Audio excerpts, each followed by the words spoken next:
All right, everybody, welcome back to another, try to make it a quick episode, fantasy football. That's what we're talking about today. No more other nonsense or garbage. We're sticking with fantasy football.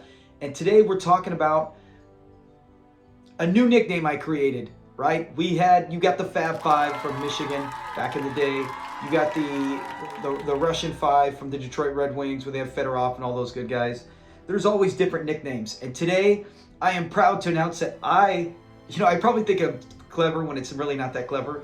But if you're over the age of 40, you might remember a hit show. Remember they had the Thundercats.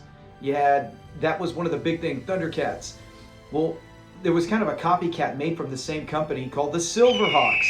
And today we are talking about who I think we actually have a group of five, just like the original Silverhawks. We have five outstanding players for fantasy football that are all on the same team. Fitting that they're all from the Seahawks. So, what do we expect with the five big new players in that offense? So we got Zach Cabernet. He just got drafted there. I know a lot of people wanted him to go, including myself. Wish he went somewhere else because Miami would have been a dream situation. He has all the physical tools.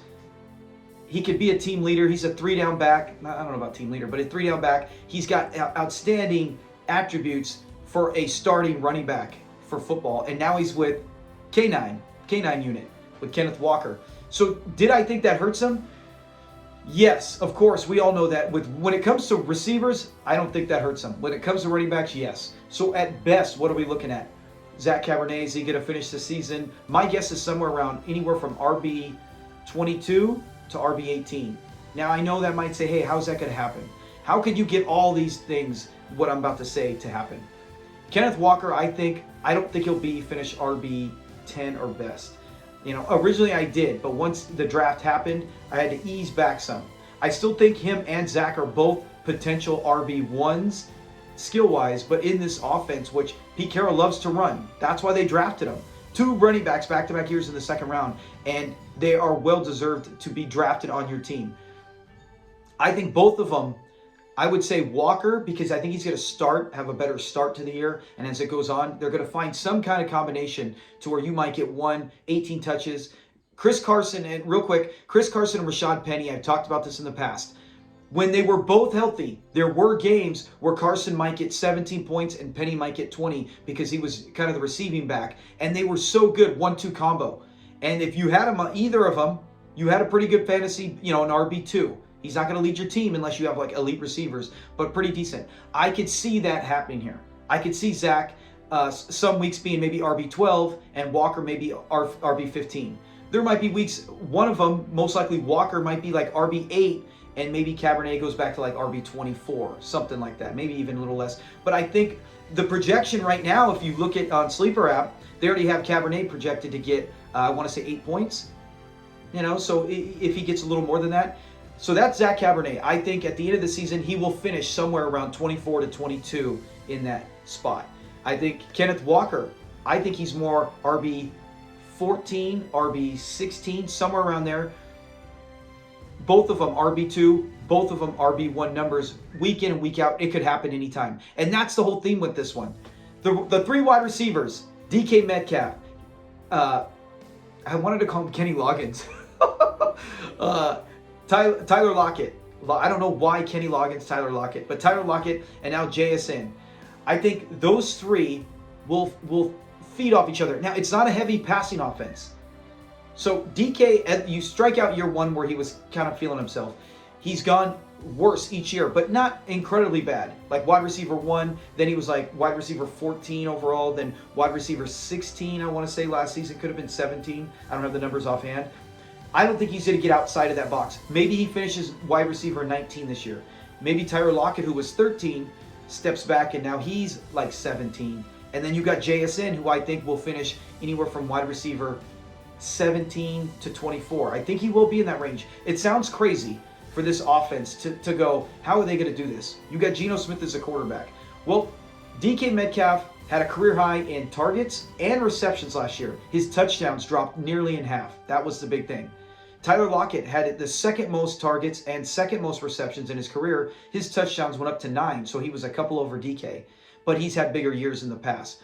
But my point is, both of those two they did really well.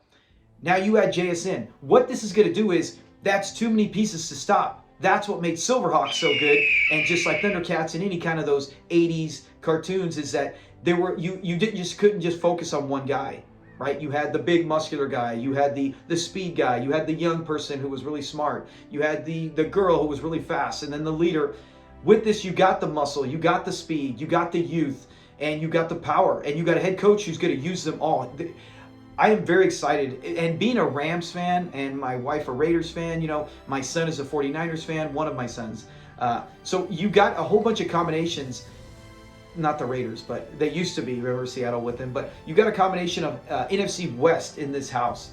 The last thing we want is the Seahawks to be good. My Rams suck. They're going in this year. I hope we lose every game so we can get the top pick and draft Caleb Williams. But the 49ers are really good, and the Seahawks are going to have to go against that. So they're going to need a good offense. You got to play the Niners defense twice a year, and they're going to find some combination. Remember that playoff game? The third time's a charm. They almost beat them. That was some great offense. DK destroyed them. So with this season now, with those three receivers, you're going to have weeks where DK, they can't double all of them and have that run game exposed. This is going to be very, very hard for defense to stop this Seahawk offense. That's why I'm excited. That's why I had a guy offer me DK Metcalf and a 2024 first for A.J. Brown. I took it because I didn't have a 2024 first. My team is really good. I already have Jamar Chase. I have other wide receivers. And it was just like overload. Let me get DK. He's going to be a step back from A.J., but then I get it's a smarter pick overall. But if you can get a piece of a Seahawk offense, I have Zach Cabernet on several teams. I have Kenneth Walker already from last year. I had him. He's one of my top running backs. Even though I know he's going to take a step back, I still think he and Zach are going to play great 1-2 punch. And it's going to, if you take away the run, that passing game's going to blow up. You got Kenny Loggins going deep. You got DK Metcalf being anywhere you want. Big play, can catch a 10-yard and run it 90 more for a touchdown. And then you're going to have JSN going through the slot. You can't take all that away. I expect JSN, especially to come out the box, have some pretty big games as the defense is focused on everything else. It's just too hard to take everything away. The only way you can stop this is with a very heavy pass rush team like the Niners, to where you can put pressure on Geno. But then even then, if he gets it off quick to JSN, someone, and that's the thing is, I think by season's end, my projection for this, let's look back in December and see if I was right or not. But my projection here is that all three receivers finish within 17 to 30. Now, maybe JSN drops 30. Maybe he gets slow. Maybe he does have a slow start, or maybe he has a big start and then gets taken away. We saw that with Drake London. Had a couple really big games, took off, and then had kind of a slow start after that. Didn't get much going. Maybe something like that happens. I don't see that though, because the Seahawks have so many weapons now. I'm excited to see them play on a fantasy perspective. And yeah, if you have JSN, get ready.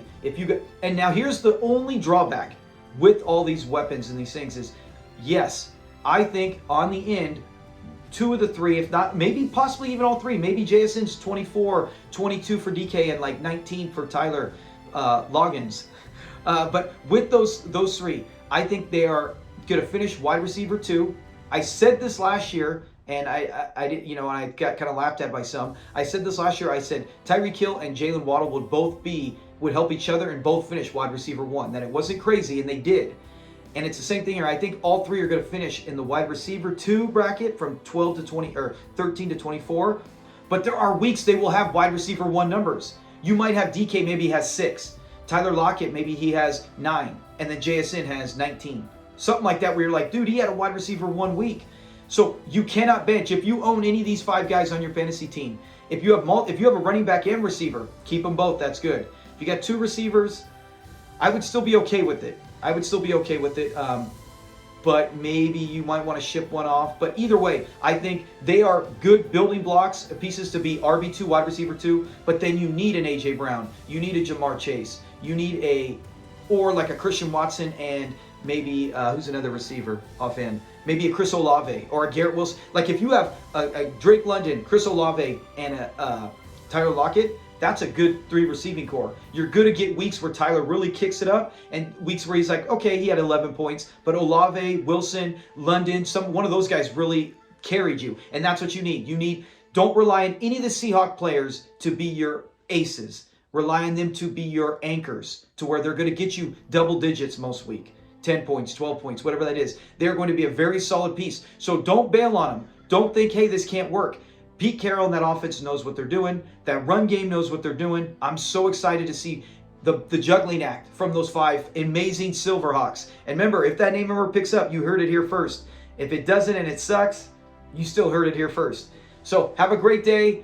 Like, subscribe. Go check out my latest video about MJ and LeBron, about being the GOAT, and anything else that we have fantasy on here. Stay tuned for more stuff as we got all sorts of stuff going on. Talk to you guys later. Peace.